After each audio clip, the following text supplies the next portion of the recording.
Never before mankind was so knowledgeable about the fact that we are so ignorant. So we are really on the verge of a big discovery. Science is going on a journey.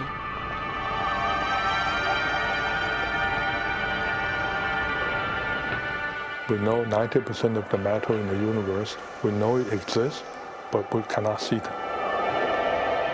Antimatter, S-quarks, neutralinos. The universe is made up of subatomic particles that are hidden out of sight. In order to find these particles, scientists have gone deep underground. Weakly interacting subatomic particles are all that can penetrate down here. But down is not the only place we're looking. We are also looking up.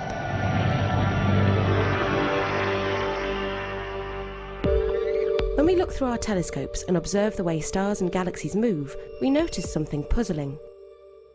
The physics of Isaac Newton tells us that the stars at the edge of a galaxy should move much slower than those closer to the galactic core.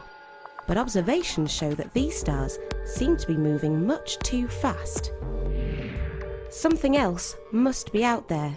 We can't see it, but it must be there, and there must be lots of it. This invisible mass is called dark matter. Dark because we can't detect it by the radiation it emits.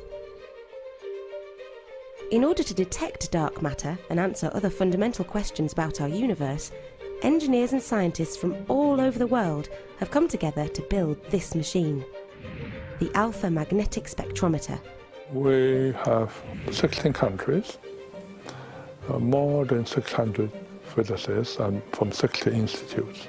New York Times said this is the largest international collaboration in space. Built by institutes and research centres from Europe, Asia and the US, the various components of the AMS have been integrated at CERN, the Centre for European Nuclear Research, and then rigorously tested for space by the engineers at the European Space Agency. When AMS is ready, a space shuttle will blast off from Florida and deliver it to the International Space Station, the ISS, orbiting 400 kilometres above our heads. Unlike many other orbiting spacecraft, only the ISS has enough power and the right infrastructure to sustain the AMS for the years it will spend in space. Before the ISS, an experiment like this would have been impossible. Once in space, the AMS will search for the universe's missing matter by analysing the particles that make up cosmic rays. These rays constantly bombard the Earth. On the surface, our atmosphere blocks most of them before we get a chance to observe them. The AMS will capture these particles by using the largest magnet ever used in space. Ultra-precise detectors will then identify the particles by measuring their mass, charge and energy. Another outcome from the experiment will be invaluable information that will improve ESA's knowledge about the behaviour of magnets in space. In the future, this could be used to build devices to shield astronauts from dangerous cosmic rays during long-term missions to Mars. The visible matter in the universe, such as stars, adds up to less than 5% of the total mass of the universe.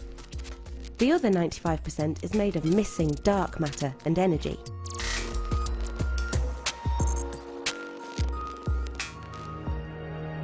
In its search for dark matter, the AMS will look for the hypothesized subatomic particle, the neutralino.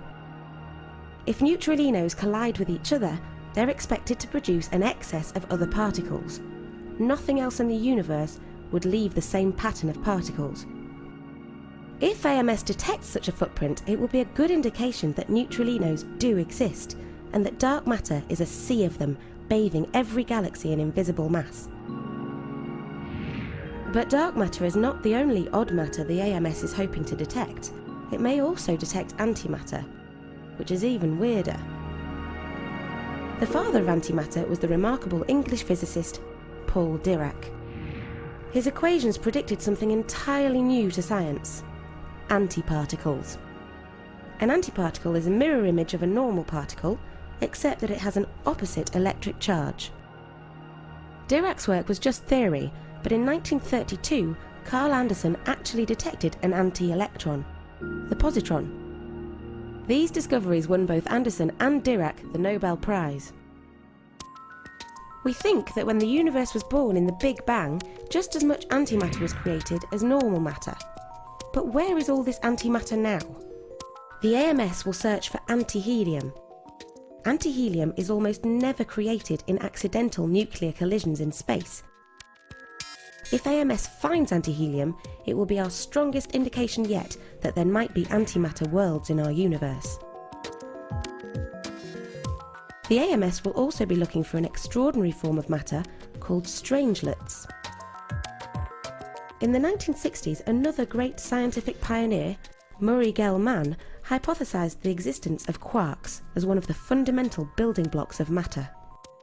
We now think that stable matter is made up of two types of quarks called up and down, but it is possible that there could be stable matter made of up, down and S, the strange quark. These particles are called strangelets, and AMS may well detect them. 400 kilometers above the surface of the Earth, in the deep silence above the atmosphere, science now has an opportunity. For the first time, we will be able to observe the universe's most mysterious particles without interference, continuing our quest for the origins and structure of the cosmos. Who knows what we may find?